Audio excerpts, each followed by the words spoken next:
Buenos días, damas y caballeros, se pueden sentar.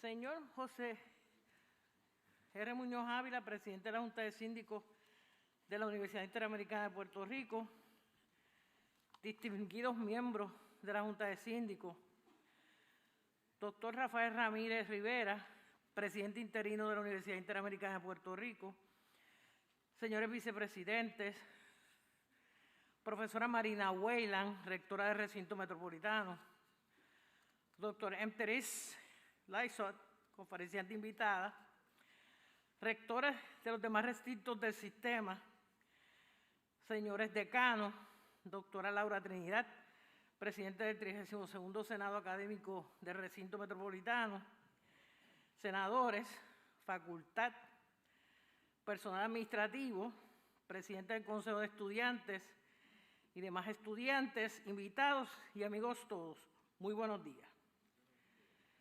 Damos inicio en este momento a los solemnes actos de la Lección Magistral del año académico 2022-23 en el Recinto Metropolitano de la Universidad Interamericana de Puerto Rico.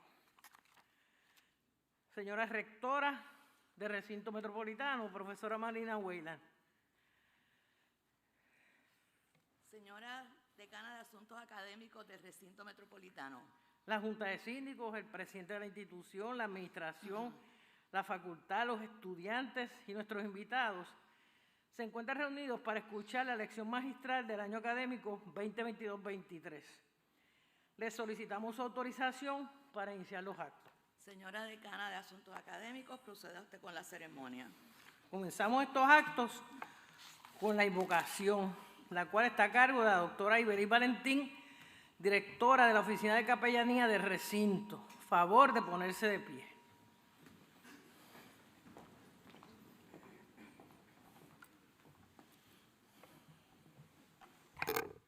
Buenos días a todos y todas. Como de costumbre, comienzo dejándoles una cita que nos dé el fundamento para la oración.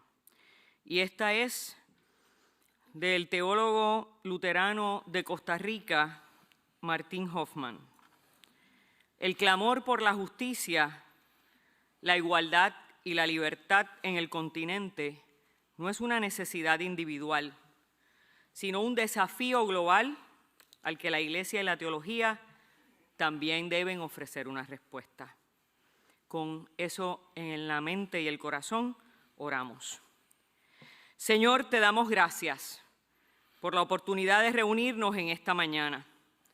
Reconocemos tu presencia y agradecemos la oportunidad que tenemos de reflexionar junto a nuestra invitada sobre las intersecciones de la política, la economía, la teología y la ciencia en los desafíos éticos que impactan el ejercicio de la justicia y de la equidad en el mundo. We thank you for the opportunity we have to reflect together with our guest on the intersections of politics, economy, theology, and science within the ethical challenges that have an impact in the exercise of justice and equality in the world. Hoy recordamos al profeta Miqueas, quien nos confronta con lo que pides de nosotros: to act justly, to love mercy, and to walk humbly with your God. We ask you that every word and every thought that will be shared today may kindle in our hearts the desire to become involved in a practice of solidarity as a way to justice, to social justice and the common good. Que tu Espíritu ilumine nuestras mentes y corazones y atienda a las necesidades más íntimas de cada uno y cada una y de los más necesitados del mundo, a quienes tú has llamado bienaventurados hijos de Dios. Que así nos ayude Dios. Amén. Pueden sentarse. La profesora Marina Weyland, rectora del Recinto Metropolitano de la Universidad Interamericana de Puerto Rico, nos dirigirá un saludo.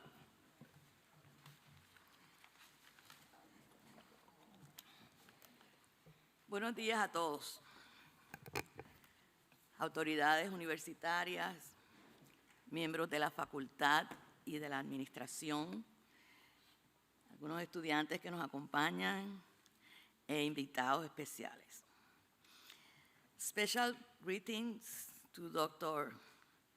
Mary Therese Lysaught, our special guest speaker for today's lecture. Dr. Lysaught, welcome to Puerto Rico. I understand this is your first visit to our island, so I wish you make many good friends, and I hope you enjoy very interesting conversations with us. We thank you for your participation in this magistral lecture.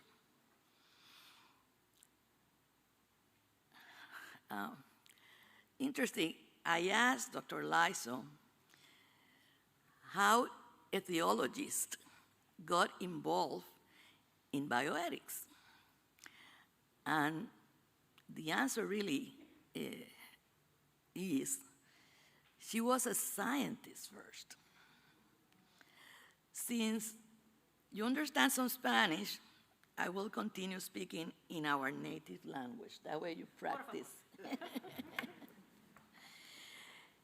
El tema de nuestra lección magistral, como sabemos, se relaciona con la desigualdad socioeconómica y cómo esta afecta no solo la calidad de vida de los ciudadanos, sino la vida misma.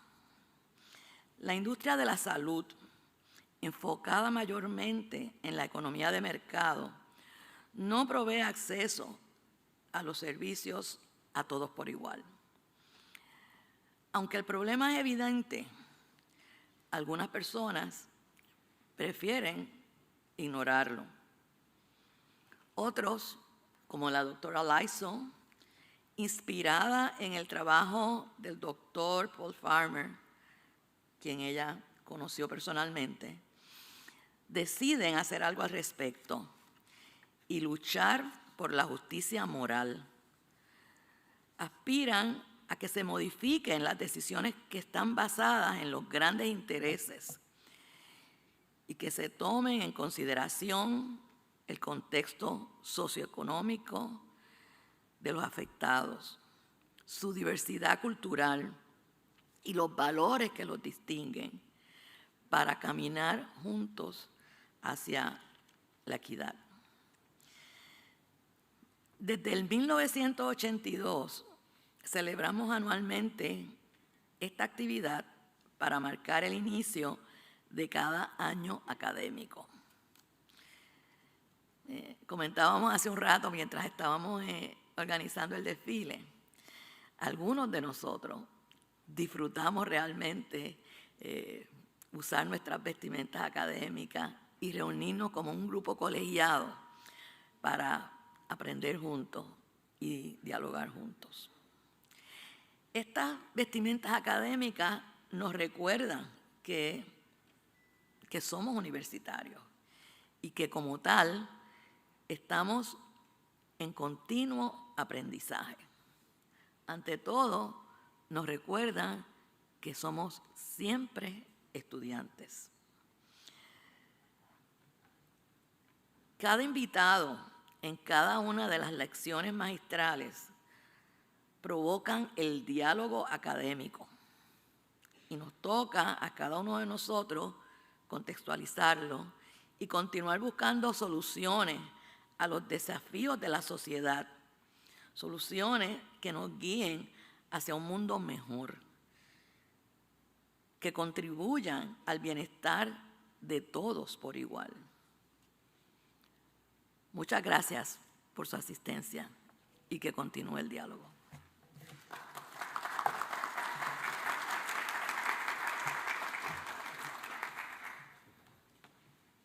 Gracias por sus palabras, señora rectora. A continuación, el doctor Rafael Ramírez Rivera, presidente interino de la Universidad Interamericana de Puerto Rico, nos ofrecerá un saludo. Muy buenos días. Buenos días. Con mucho ánimo, ¿verdad?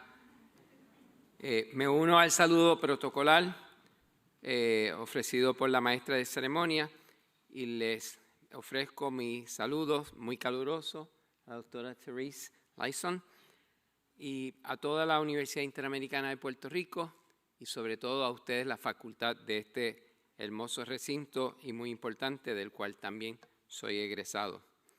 A nuestro apreciado claustro, les deseo el mayor de los éxitos en este inicio del año académico 2022-2023 y que sea uno muy productivo. A warm greetings of welcome to our guest, Dr. Therese Lysaught. Thank you for accepting our invitation to the Metropolitan Campus of Puerto Rico. If I may, I will continue to address the audience in Spanish, and then I will return to English. Gracias. En las últimas 2 décadas del siglo XX hubo un vertiginoso giro ideológico, según muchos expertos, por causa o bajo los auspicios del neoliberalismo. Este giro ideológico puede observarse en diferentes áreas, pero especialmente en las bases ideológicas de la práctica médica y los cuidados de salud. Es entonces que entra en juego el término de bioética, definiéndose como el estudio de la moralidad de los comportamientos humanos en el campo de las ciencias de la vida.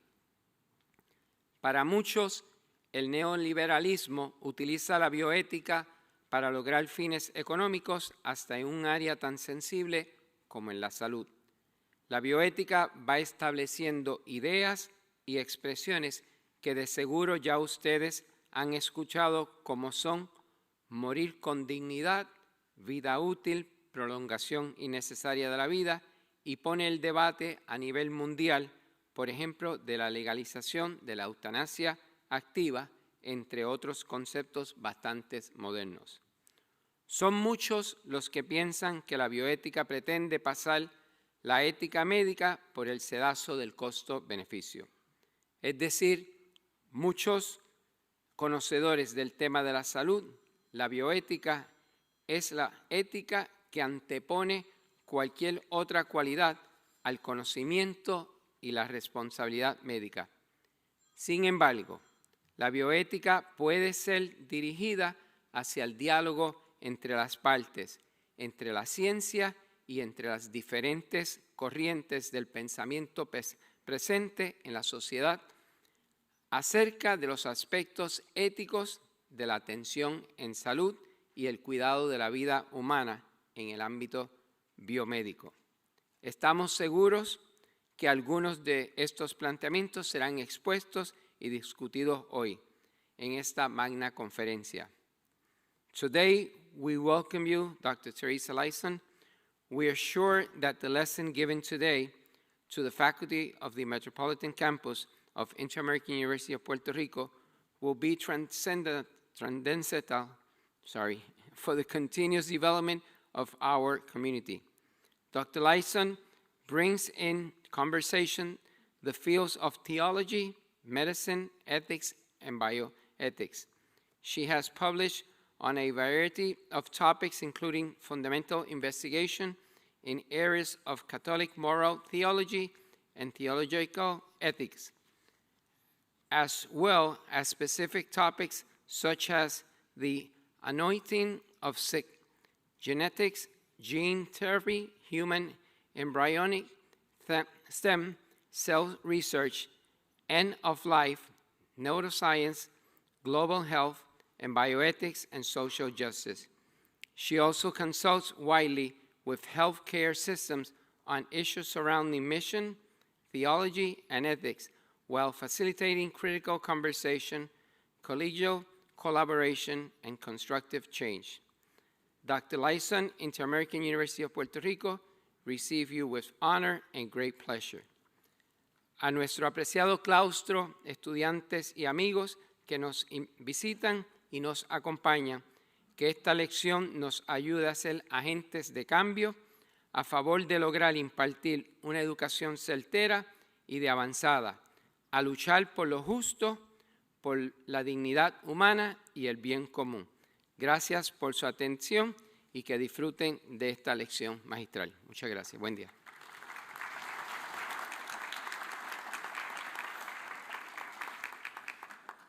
Gracias, señor presidente, por sus palabras. A continuación, el señor José R. Muñoz Ávila, presidente de la Junta de Síndicos, nos dirigirá un saludo.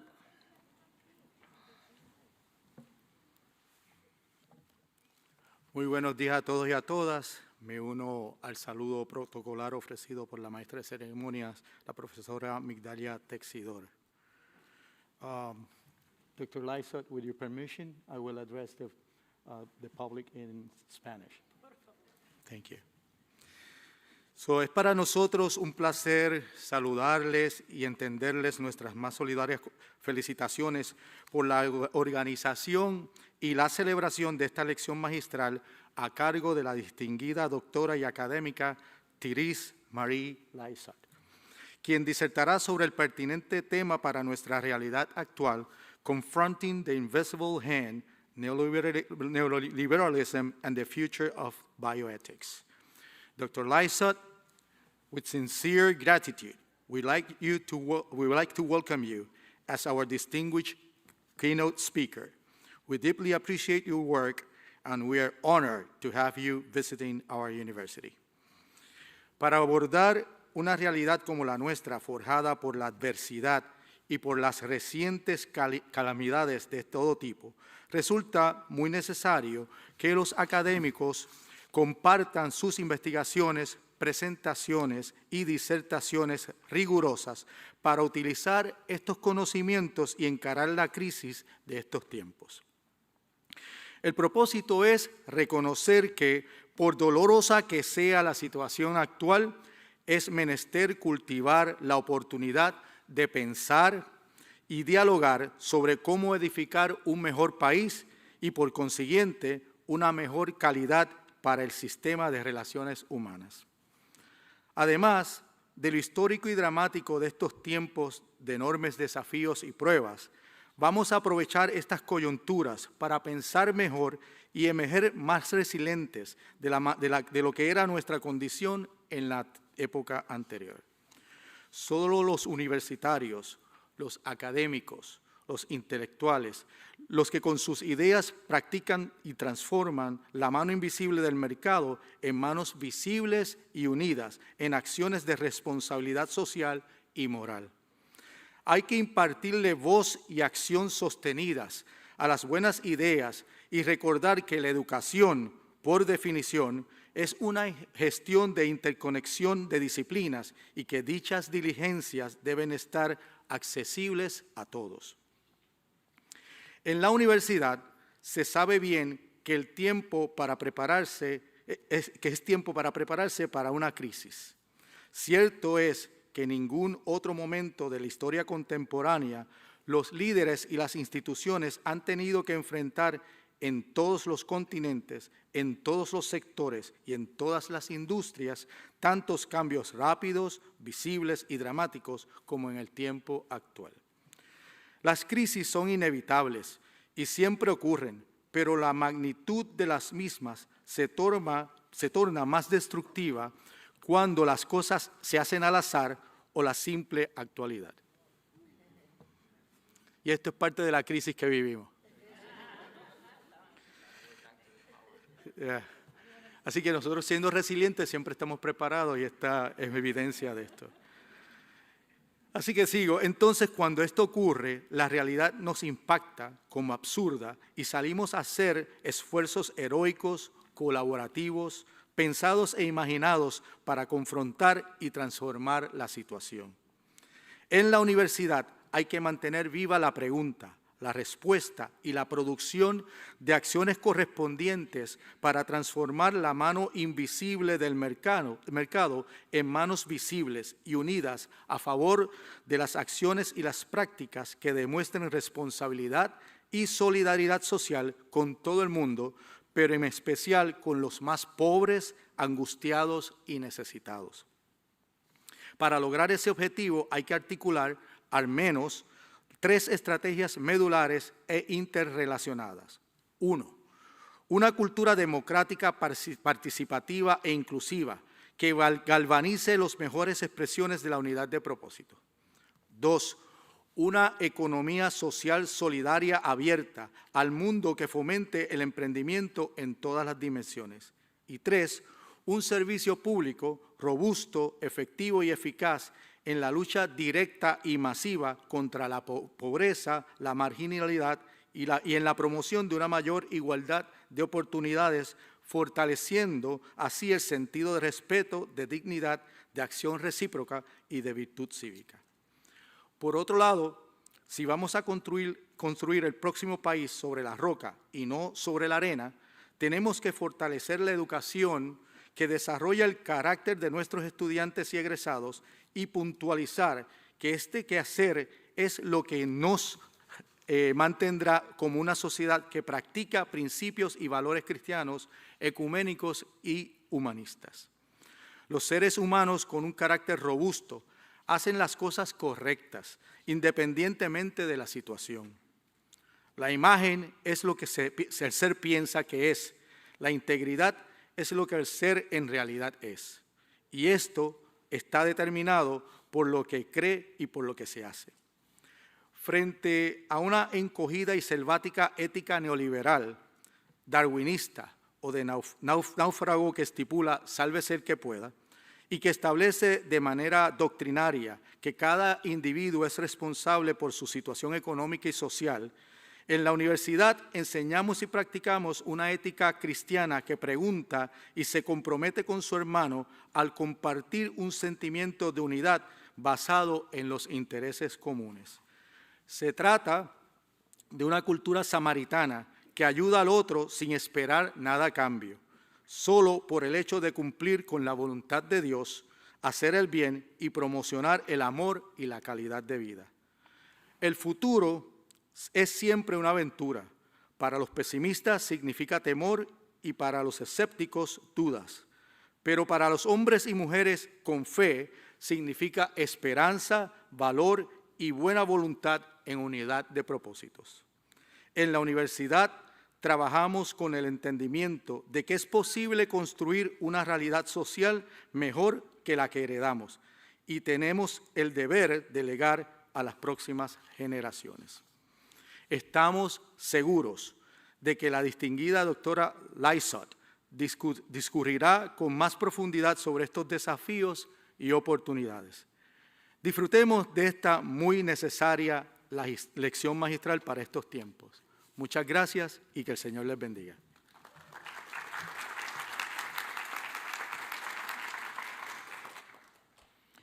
Gracias, señor Muñoz Ávila, por sus palabras. Me complace hacer la presentación de nuestra oradora invitada. La doctora Therese Lysaught es profesora titular de Teología Moral en el Instituto Neuswanger para la Bioética y el Liderazgo en el Cuidado de la Salud y en el Instituto de Estudios Pastorales de la Universidad de Loyola de Chicago, habiéndose unido a la facultad en el 2013. Durante 5 años se desempeñó como decana asociada del Instituto de Estudios Pastorales y antes de unirse a la Facultad de Loyola ocupó cargos titulares en la Universidad de Marquette y la Universidad de Dayton, sirviendo términos como directora de estudios de posgrado para sus respectivos departamentos. Posee un bachillerato en ciencias en química orgánica de Hope College, una maestría en artes en teología de la Universidad de Notre Dame, un doctorado en filosofía en religión y ética teológica de la Universidad de Duke.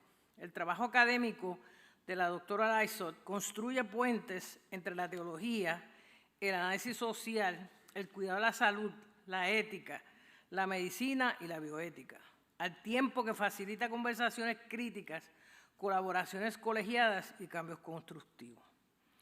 La doctora Lysaught, junto con los coautores, el doctor Jeffrey Bishop y el doctor Andrew Michael, han sido nombrados ganadores del Premio 2022 Expanded Reason for Biopolitics After Neuroscience, Morality and the Economy of Virtue, otorgado por la Universidad Francisco de Vitoria en Madrid. Ha coeditado varios libros con Michael McCarthy, Catholic Bioethics and Social Justice, The Praxis of U.S. Healthcare in a Globalized World, con Joseph Kotva on Moral Medicine, Theological Perspectives on Medical Ethics, en el 2012, con David Matko McCarthy, Gathered for the Journey, Moral Theology in Catholic Perspective. Como autora única, publicó Caritas in Communion, The Theological Foundations of Catholic Healthcare. Tanto Catholic Bioethics and Social Justice como Gathered for the Journey han recibido premios de la Asociación de Prensa Católica. Actualmente está coeditando un libro para honrar al recientemente fallecido antropólogo y médico cofundador de Patterns in Health, el Dr. Paul Farmer. Su más reciente publicación es Chasing After Virtue, Neuroscience, Economics, and the Biopolitics of Morality, con Jeffrey Bishop y Andrew Michael, de la prensa de University of Notre Dame. La doctora Lysaught se ha desempeñado como profesora visitante de la Asociación Católica de Salud y en el Consejo Editorial de la revista de la Sociedad de Ética Cristiana y Estudios en Ética Cristiana. Es miembro fundador y actual editora asociada del Journal of Moral Theology. En 2020 fue nombrada miembro de la Academia Pontificia para la Vida. Doctora Lysaught, you're welcome.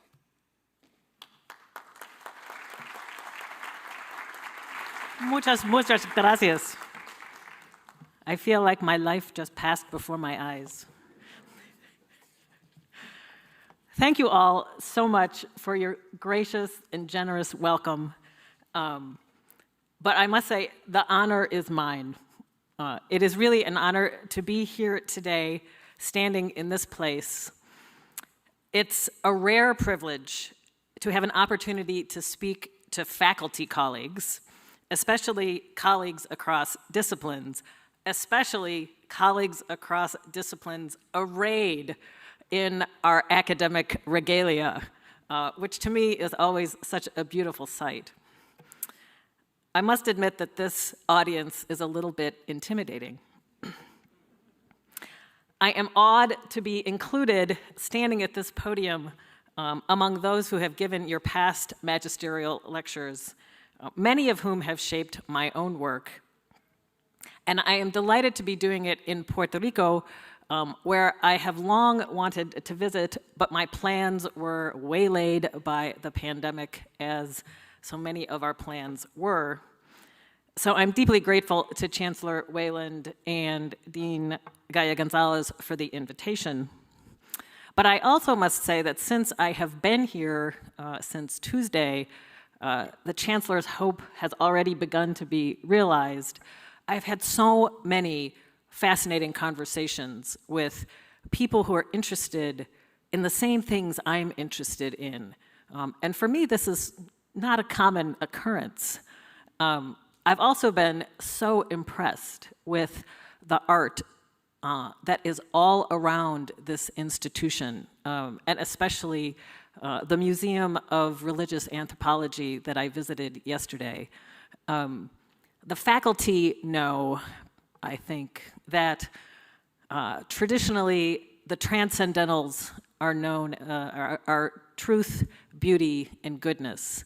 But for you students, I would highlight that, at least in the theological traditions, where we find beauty, we also find truth and goodness.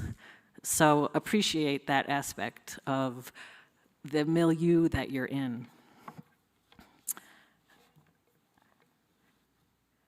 My remarks today seek to honor the late Dr. Paul Farmer. For those of you not familiar with him, and I know that the Chancellor did give homework to some people, so there might be a quiz at the end of our lecture. But for the rest of you, Paul Farmer was a world-renowned physician, an infectious disease specialist and medical anthropologist, a university professor and chair of the Department of Global Health and Social Medicine at Harvard Medical School, chief of the Division of Global Health Equity at the Brigham and Women's Hospital in Boston, and chancellor of the University of Global Health Equity in Rwanda, which he helped found. With his colleagues at Partners in Health, an organization that he also co-founded, he developed novel community-based treatment strategies that demonstrated the efficacy of the delivery of high-quality health care in resource-poor settings, and in so doing, he revolutionized the field of global health. Working in Haiti, Peru, Rwanda, Russia, Mexico, Boston, and more, he wrote extensively on health, human rights, and the consequences of social inequality. Upon his tragically untimely death this past February, at the young age of 62, I invited a number of colleagues to join me in analyzing the legacy of his work, not only for the field of global health, but for my own discipline of theological ethics. The outcome of this project, a book entitled A Prophet to the Peoples, Paul Farmer's Witness in Theological Ethics, will be published in February on the one-year anniversary of his death. My remarks today are drawn from my chapter for that book, where I draw out the implications of his work for both bioethics and theological ethics. Today, I want to share with you how I think Farmer's legacy illuminates the field of bioethics. So I begin with a lengthy quote from one of his seminal books, Pathologies of Power: Health, Human Rights, and the New War on the Poor. There he states, and this is a long quote. Most of my quotes from Paul Farmer are very long, so bear with me. He says, "Take a look at medical ethics, a staple of medical school curricula. What is defined these days as an ethical issue? End-of-life decisions, medico-legal questions of brain death and organ transplantation, and medical disclosure issues dominate the public literature. In the hospital, the quandary ethics of the individual constitute most of the discussion of medical ethics. How do you make a clear distinction between life and death, between death and prolonged coma, between two technologies with near even chances of failure? These are subtle decisions and have weighty consequences, and I would be the last to trivialize them. But their formulation assumes a great many givens, a wealth of clinical alternatives, a battery of life support mechanisms, access to potentially unlimited care. These are the quandaries of the fortunate." The quandaries of the fortunate. Those words arced off the page like a flaming arrow, piercing the heart of my identity as a Catholic bioethicist. When I first read them in 2004, I had worked in the field of bioethics for over a dozen years. At a heavy dose of gene therapy, genetic engineering, and stem cell research, and the passage I just read almost mirrored my scholarship and my syllabus. Granted, I sought to examine such issues theologically, with some attention to their socioeconomic dimensions, but this phrase, the quandaries of the fortunate, crystallized for me a long-felt, nagging unease that, as trained by my discipline, I was propagating a discourse of the privileged, to and for the privileged, that helped them reproduce structures of privilege and, correlatively and invisibly, structures of oppression. That flaming arrow torched my oeuvre. I threw out my syllabus and started over. But its fire of judgment served equally as an illuminating light.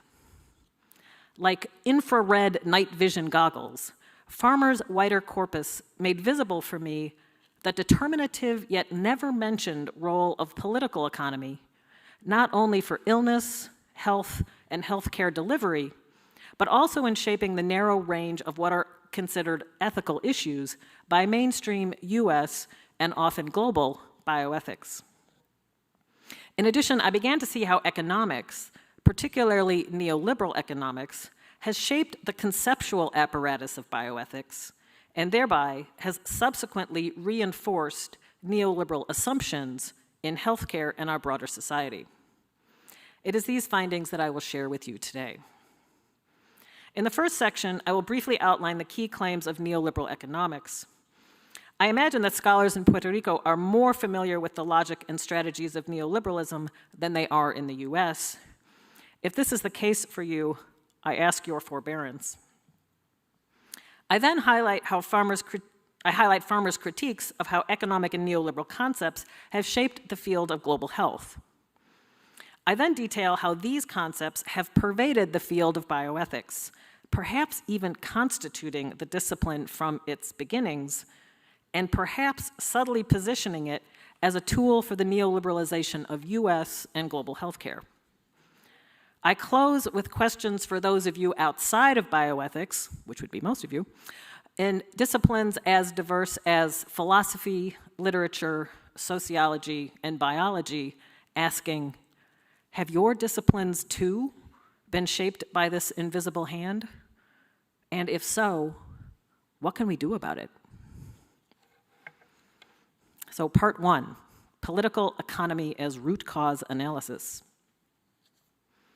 Farmer's attention to economics is just one piece of the rigorous analytical framework he developed to, quote, discern the nature of structural violence and explore its contribution to human suffering.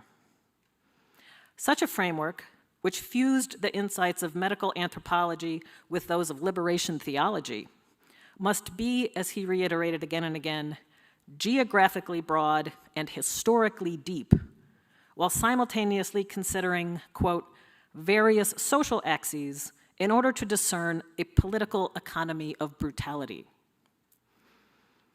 A first step in his analysis was always to ask, how could the suffering of a particular patient in front of him be traced to the ways that the global neoliberal political economy had reshaped both local socioeconomic contexts and healthcare delivery writ large? Such analyses, he maintained, provided a truer etiology for specific diseases, both in their individual manifestation and their global footprints, and were thereby necessary for developing actually effective solutions. For those unfamiliar with neoliberalism, let me begin with a brief history and conceptual overview. Birthed around the mid-1930s in Austria and developed over the course of the 20th century through the work of the Chicago School of Economics and its European counterparts, neoliberalism catapulted to dominance in the global economic order around 1980, with the allied political programs of Ronald Reagan in the US and Margaret Thatcher in the United Kingdom. Via the Washington Consensus, as this alliance was known, global economic policy, administered through the international financial institutions established in the post-World War II era, such as the World Bank, the International Monetary Fund, and their satellite organizations, was radically reshaped to prioritize neoliberal philosophy and policies. Neoliberalism has two key planks. The first is its anthropology, which imagines the human person as a radically individual chooser who must be free to maximize his preferences. I will discuss this anthropology further in the next section. The second plank is a corollary of this anthropology, namely the radical minimization of government. Thus, neoliberalism relentlessly seeks to dismantle or delegitimate governmental structures, as well as any other robust social or community entities, such as schools, churches, unions, local economies, anything that might theoretically impede the freedom of the market. This anti-government ideology extends to all areas except one: protecting the market's freedom. Neoliberal economists, as Michel Foucault notes, argue for what he calls, quote, an active, multiple, vigilant, and omnipresent government intervention aimed at creating the possibility of a market economy. Neoliberalism seeks to limit government via three key dogmas: deregulation, liberalization, and privatization. Since the late 1970s, these commitments have shaped the internal policies of the G20 nations and formed the heart of what are known as structural adjustment programs, sometimes referred to as austerity measures, that have been imposed on countries seeking global financial assistance. Thus, neoliberal regimes focus on eliminating regulations, ranging from safety measures to minimum wage laws to financial accountabilities, liberalizing or opening borders to maximize the free and efficient flow of capital, but notably not the free movement of people, and selling government-owned public goods, such as utilities, schools, health systems, and more, to private for-profit companies, thus the privatization of public goods. The extractive and socially destructive impacts of neoliberalism have devastated communities across the globe, fueling the global rise in reactive populism. It has also undermined health and healthcare across the globe in 3 key ways.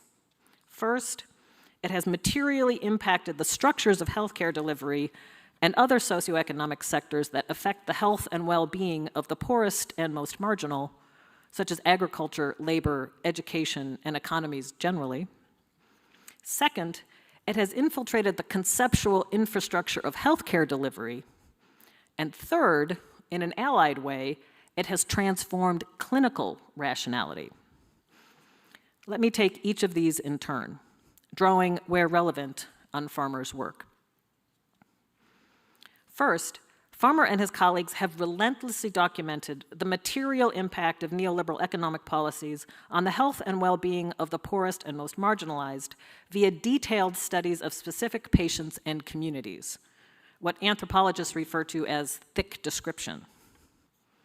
For example, structural adjustment conditions attached to the international financing needed by many post-colonial countries have required the dismantling or privatizing of public education and public health systems. Liberalization, requiring open borders to integrate developing or resource-poor countries into global markets, has destroyed local agricultural economies and therefore food self-sufficiency, and has multiplied deeply oppressive, nationally neutral, free trade zones, geographical areas within countries where transnational corporations can outsource sweatshop-like work. Deregulation has prohibited independent countries from establishing laws protecting minimum wage, benefits, or conditions for safe and humane working conditions in these zones, dislocating workers from substantive communities of family care and support. Such zones have exacerbated mental health issues and disease epidemics. In addition to these macro policies, Farmer documents how neoliberal commitments have infused the conceptual infrastructure of healthcare delivery as well. He targets terms such as cost-effective, sustainability, replicability, efficiency, as well as the now ubiquitous and endless emphasis on controlling costs. While such concepts seem reasonable or unassailable on their face, Farmer unpacks how they subtly import problematic philosophical presuppositions.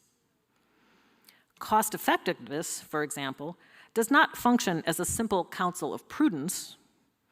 It presumes that the utility function, the central commitment of neoliberal capitalism, is ironclad, even if maximizing economic utility means that actual people will suffer and die. Similarly, the efforts of Partners in Health to provide medications to poor patients with HIV or multi-drug resistant tuberculosis was criticized for being unsustainable due to the cost of such medications and treatment regimens. Farmer himself was frequently chided for inefficiencies in his approach to patient care, for spending excessive time with particular patients, or walking 7 hours to make a home visit in Haiti. As his analysis makes clear, the overarching conceptual framework structuring healthcare delivery distills and encapsulates economic commitments which take priority over people. This transformation of the conceptual structure of healthcare delivery, captured in this language, is thoroughgoing. As Farmer notes, it's complex, but suffice it to say that neoliberal approaches to public health and medicine involve the commodification and privatization of our services so that they become products to be purchased by consumers. Patients become clients or even customers. Public service becomes private enterprise. That's the neoliberal dream. I don't know if the commodification of public health is bad for everyone, but I know from long years in Haiti that it's bad for those who have no purchasing power, the poor. And those with no purchasing power tend to be the very same souls who bear the greatest burden of disease. While Farmer's focus has largely been on the poorest and most marginal communities across the globe, his insights apply equally to the US context. Where neoliberalism has largely dismantled universal health care systems across the global south, in the US, it catalyzed a shift toward for-profit models of healthcare delivery starting, again, just before 1980. Prior to this, as David Feldman has detailed, the US medical system was highly regulated, but through the combined agency of government and private sector forces, a new regime of deregulation, market competition, direct-to-consumer marketing, and more radically reshaped US healthcare delivery within a decade. The result has been the transformation of every sector, from mental health care, clinical trials, pharmaceuticals, to long-term care, and more, with an attendant and unsurprising decline in health outcomes. Even the Patient Portability and Affordable Care Act, also known as Obamacare, privileged competition and market mechanisms as the way to increase access to health insurance and thereby to health care. A third way that neoliberalism has negatively impacted health and human well-being is probably the most subtle, by transforming clinical reasoning. For example, as psychiatrist Bruce Rogers Vaughan has helpfully illuminated, the neoliberal commitment to privatization has not only driven the dismantling of public health systems, it has translated into a shift toward what he calls methodological individualism in clinical practice, an approach which locates the causes and therefore solutions for all illness and behaviors within individuals rather than in social structures. Thus, since the 1970s, scientific research in clinical medicine have sought to find causes for illness within individual bodies, within, for example, genes, neurotransmitter imbalances, perhaps now the microbiome. Such biological targets not only deflect attention from social factors, they also provide sites for profitable pharmacological interventions. This methodological individualism is at the heart of Farmer's critiques of what he calls the, quote, immodest claims of causality that underlie global approaches to most diseases. Consider, he suggests, another long quote from Paul Farmer, the received wisdom and the current agenda concerning tuberculosis. Authorities rarely blame the recrudescence of tuberculosis on the inequalities that structure our society. Instead, we mostly hear about biological factors, such as the advent of HIV, the mutations that lead to drug resistance, or about cultural and psychological barriers that are located within individual patients that result in non-compliance. Through these two sets of explanatory mechanisms, he continues, one can expediently attribute high rates of treatment failure either to the organism or to uncooperative patients. There are costs to seeing the problem this way, he says. If we see the resurgence or persistence of TB as an exclusively biological phenomenon, then we will shunt available resources to basic biological research, which, though needed, is not the primary solution, since almost all tuberculosis deaths result from lack of access to existing effective therapy. If we see the primary problem as one of patient noncompliance, then we must necessarily ground our strategies in plans to change the patient rather than to change the weak tuberculosis control programs. Farmer debunked this methodological individualism in TB treatment via a simple clinical trial piloted in Haiti in 1989. One group of patients in the clinical trial received free standard TB treatment. A second group received free standard TB treatment, as well as a surround of social supports, financial assistance, $30 a month for 3 months, so $90 per patient, nutritional supplements, incentives to attend a monthly clinic, and regular home visits by trained community health workers. The latter approach had been recommended by community health workers, but was resisted by Western-trained physicians. The outcomes were statistically significant. 100% of the patients in the second group were cured, and none died. Obviously, if you do the math. If 100% are cured, none died. While only 57% of the patients in the first group were cured, and 10% died. For Farmer, this simple and inexpensive clinical trial confirmed that, quote, in determining the efficacy of efforts to combat disease, many of the most important variables are all strongly influenced by economic factors. In sum, a key legacy of Farmer's work is a commitment to rigorously illuminating the explicit and implicit ways that economic ideologies and policies shape both the practical and conceptual infrastructure of global healthcare delivery. If, per Farmer, neoliberalism has so startlingly pervaded the practical and conceptual framework of global health delivery and has likewise transformed, or maybe even malformed, clinical rationality, could that healthcare adjacent field, bioethics, have escaped unscathed? Or might it be that his critique of bioethics as the quandaries of the fortunate gestures towards something deeper? Part 2, the option for the rich, US bioethics as a neoliberal project. History again provides a starting point. Bioethics, as most practitioners know, is a relatively young discipline, emerging in the mid to late 1960s.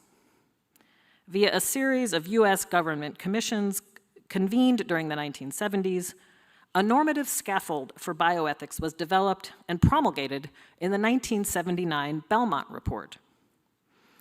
As I have narrated elsewhere, this scaffold quickly and somewhat inexplicably morphed in 1980 into what popularly became known as the Georgetown Mantra, an approach that spread virally to become the dominant framework for bioethics in the US and subsequently across the globe.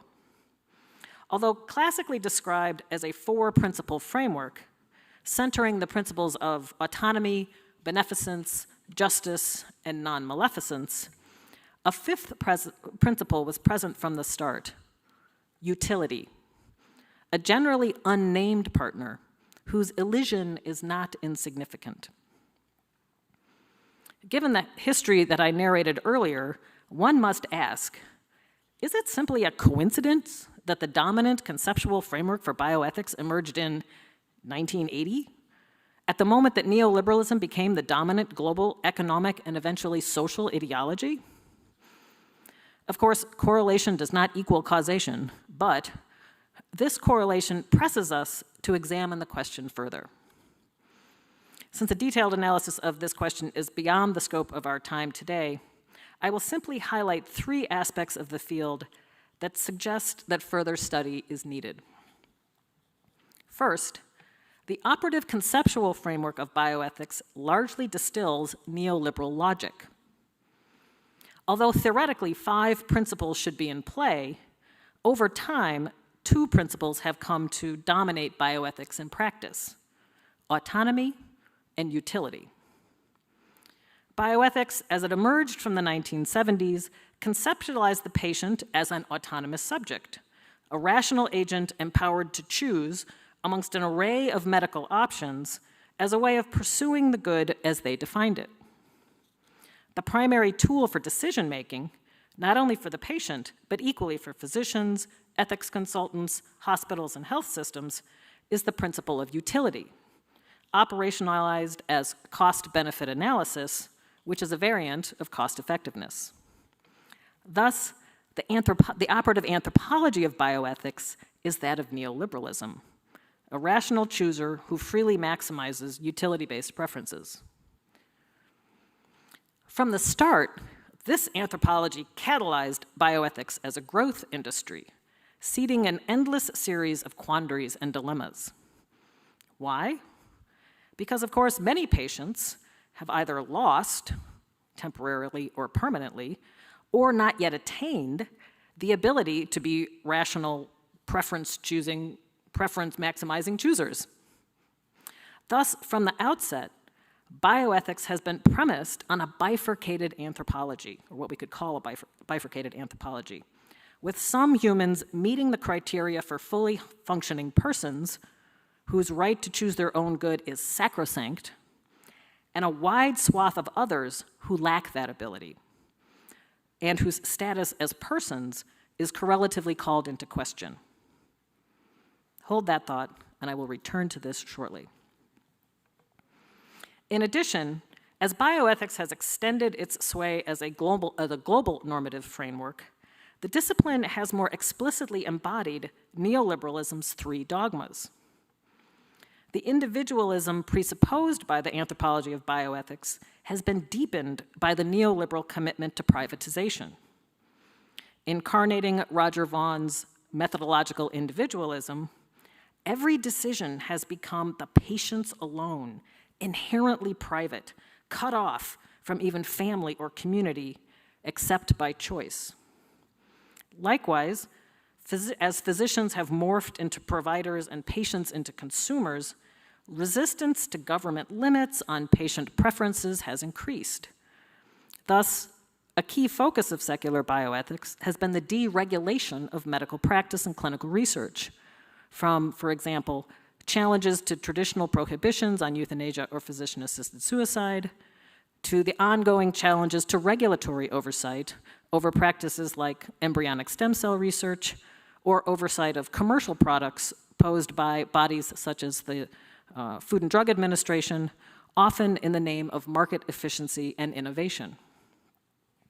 And the dogma of liberalization underlies arguments facilitating the push to open new markets for reproductive services, organs, and human subjects research. Second, an argument could be made that this neoliberal logic of bioethics is not accidental. Rather, one could ask whether, since 1980, it has served to facilitate the neoliberalization of medicine described earlier, in part by masking the thoroughgoing economization of the sector. Since healthcare delivery began to shift to for-profit logics in the 1980s, the sector and many of its subcomponents have experienced explosive growth.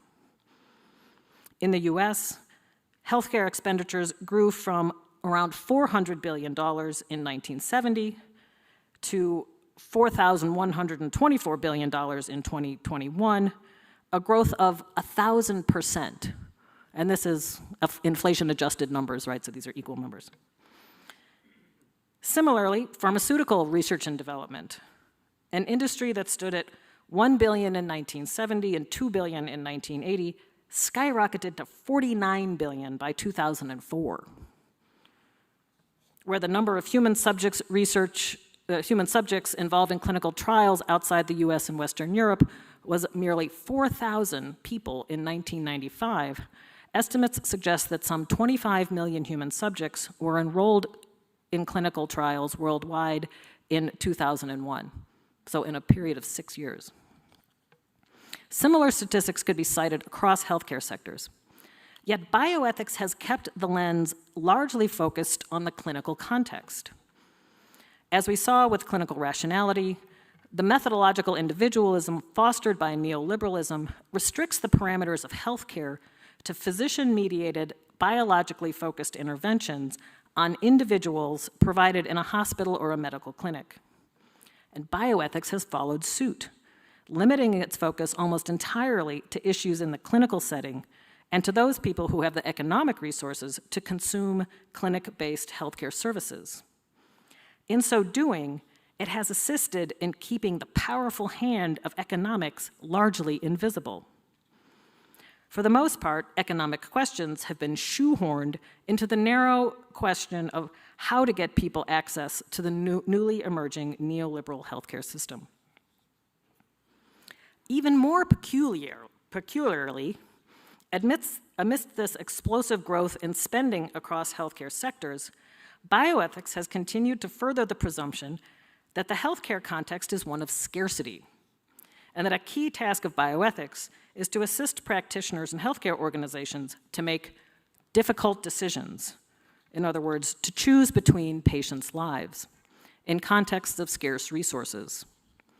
It is no accident that the trolley problem, for those of you who are in philosophy, is foundational to bioethics pedagogy.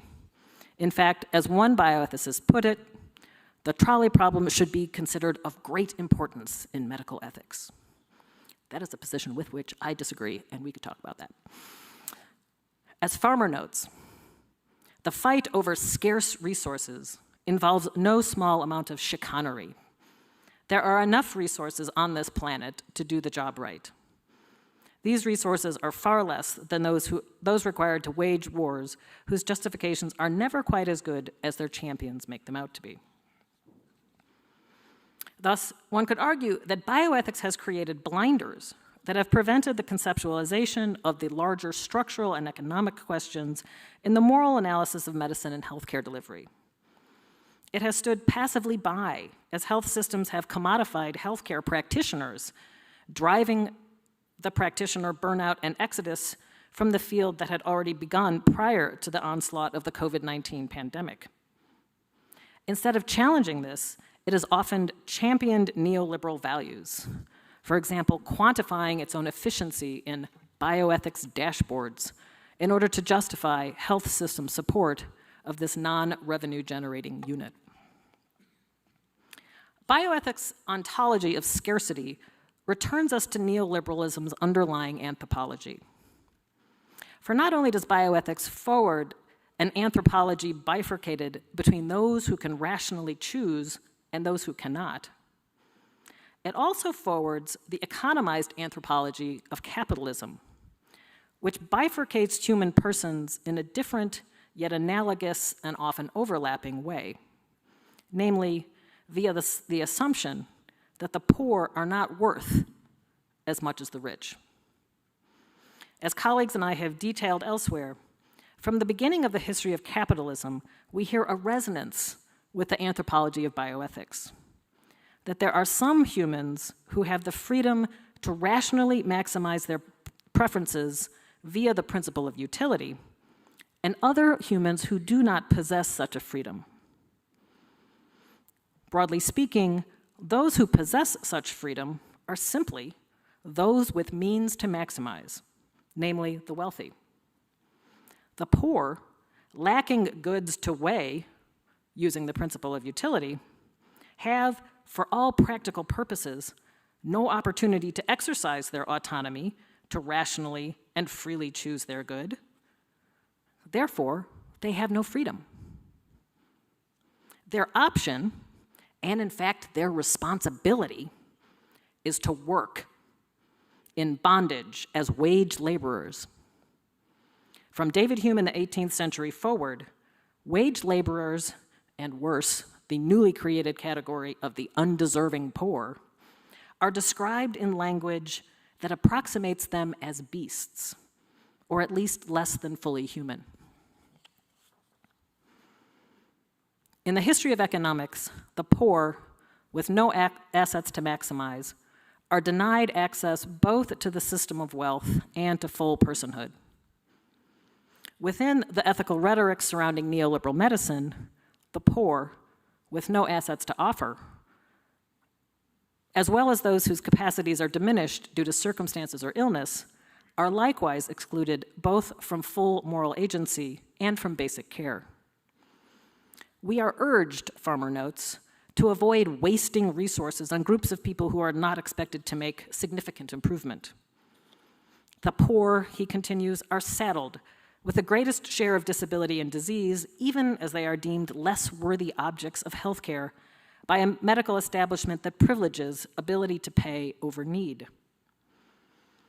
Thus, millions of poor people, both within the US and across the globe, are fungible, disposable, and invisible to bioethics. Farmer cites Edmund Pellegrino's acidic commentary to encapsulate his point. As he says, there is no room in the free market for the non-player, the person who can't buy in, the poor, the uninsured, the uninsurable. The special needs of the chronically ill, the disabled, infirm, aged, and the emotionally distressed are no longer valid claims to special attention. Rather, they are the occasion for higher premiums, more deductibles, or exclusion from enrollment. There is no economic justification for the extra time required to explain, counsel, comfort, and educate these patients and their families, since these cost more than they return in revenue. Thus, Farmer poignantly sums up this insight in what now stands as one of his signature phrases, quote, "The idea that some lives matter less is the root of all that's wrong with the world," end quote. So, in conclusion, part 3, the quandaries of the fortunate and the disciplines of the university. In this presentation, I have argued that Paul Farmer poses a deep but constructive challenge for bioethics. Of course, most of you are not bioethicists, but I hope the foregoing account has provided a window into how Farmer's legacy presses all of us to rigorously analyze the ways that economic assumptions and ideologies, particularly the regnant neoliberal political economy in which we all live and work, have subtly shaped and deformed our own conceptual frameworks, as well as those of our disciplines. Analyses of your particular fields may have already begun. Monographs are emerging on the neoliberalization of the university as a whole, a trend identified at least as early as the year 2000. Elsewhere, colleagues and I have detailed such inroads in the field of the neuroscience of morality. I do not doubt that similar analyses could be made across the STEM fields, the social sciences, and the professional schools. And the inability to neoliberalize the humanities, philosophy, theology, history, and literature, may be why they are being systematically cut from US institutions. This is not necessarily an easy task, since the invisible hand of economics likes to stay invisible. Even when it begins to come into view, as when one turns off the infrared night vision goggles, what was seen often slips back into invisibility. As Farmer notes, quote, "social and economic questions are often so easily erased." Perhaps such erasure happens less easily in a context like Puerto Rico, where the daily realities of neoliberalism are so stark. One cannot read the ongoing saga of Luma and the Puerto Rican electrical grid and not hear Naomi Klein's concept of disaster capitalism. The concept rings even more clearly in a report issued earlier this week, this was Thursday, earlier this week, entitled, "Big Pharma is Flooding Puerto Rico with Toxic Waste." Reading just like a chapter out of one of Farmer's books, this report details how, since Hurricane Maria, US-based pharmaceutical firms, spurred by over $100 billion in tax breaks, $100 billion in tax breaks, have engaged in the illegal dumping of toxic waste, the pollution and depletion of groundwater, and violations of other environmental regulations, practices that are at least partly responsible for Puerto Rico's disproportionately high rates of asthma and cancer. Faced with such realities, it is crucial to make clear not only the ways that neoliberalism continues to damage our communities and people's health, it's equally important to recognize how it may have distorted our disciplines. For without doing so, we will fail to accurately understand the root causes of the issues that our disciplines engage and be unable to resist the ways it has deformed our intellectual infrastructures. But if we do, we may well, like Farmer, begin to concretely reimagine alternative practices that will heal people, rebuild our communities, and reorient our disciplines toward beauty, truth, and goodness. Thank you.